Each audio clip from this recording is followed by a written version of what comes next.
mayoritas orang Indonesia adalah Muslim, dan mayoritas Muslim tentu tidak menyukai Israel, apalagi Zionisnya, karena mengutuk tindakan genosida yang terjadi di Palestina. Sebagai bentuk protes, masyarakat Indonesia banyak yang memboikot produk Israel. Hal ini menunjukkan bahwa jika ditanya, mayoritas orang Indonesia pasti akan menjawab tidak menyukai Israel. Lalu, bagaimana jika pertanyaan itu diajukan kepada Israel? Apa tanggapan Israel jika ditanya tentang bangsa Indonesia? Apakah mereka menyukai kita atau sebaliknya?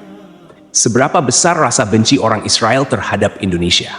Berikut adalah 7 jawaban jujur rakyat Israel tentang Indonesia yang diwakili oleh sejumlah tokoh dan media Israel. 1. Yair Lapid, Perdana Menteri Israel.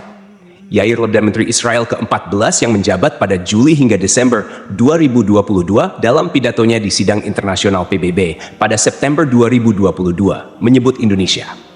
Ia dengan tegas menyatakan bahwa Israel ingin menjalin hubungan persahabatan dengan Indonesia dan mengajak Indonesia untuk mengakui kemerdekaan Israel seperti negara-negara Uni Eropa. Dari sini, kita dapat melihat bahwa Perdana Menteri Yair Lapid memiliki pandangan positif terhadap Indonesia. 2. Sagi Karni, Duta Besar Israel untuk Singapura. Sagi Karni, yang menjabat sebagai Duta Besar Israel untuk Singapura dari 2019 hingga 2023, memberikan kritik terhadap Indonesia pada Mei 2021 ketika Indonesia, Malaysia, dan Brunei meminta PBB untuk menghentikan serangan Israel ke Gaza. Sagi Karni mengatakan Indonesia tidak jujur dan menyampaikan informasi yang salah. Hal ini menunjukkan pandangan negatifnya terhadap Indonesia. 3. Media The Jerusalem Post. The Jerusalem Post, yang sebelumnya bernama Palestine Post, adalah media yang berbasis di Israel dan Palestina. Media ini pernah menyebut Indonesia sebagai negara yang terbelakang, terutama setelah Indonesia membatalkan rencana menjadi tuan rumah FIFA U20 2023 terkait dengan kehadiran tim Israel. Ini menunjukkan ketidaksetujuan media tersebut terhadap Indonesia. 4. Benjamin Netanyahu, Perdana Menteri Israel.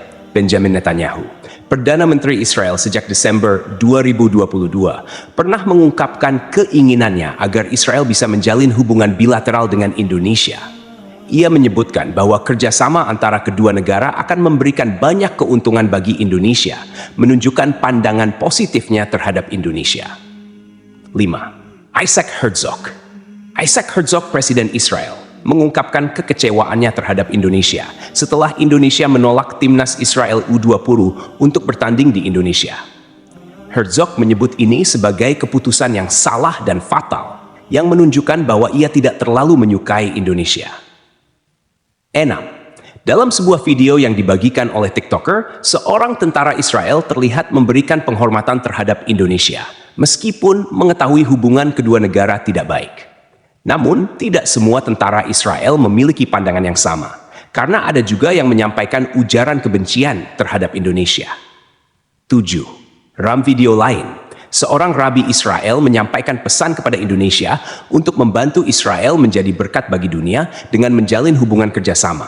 Namun, Indonesia tetap tidak akan menerima tawaran tersebut selama tanah Palestina masih dijajah.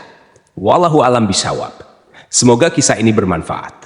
Mohon dimaafkan jika ada kekurangan, yang benar datangnya dari Allah, sementara yang keliru berasal dari saya pribadi sebagai manusia biasa.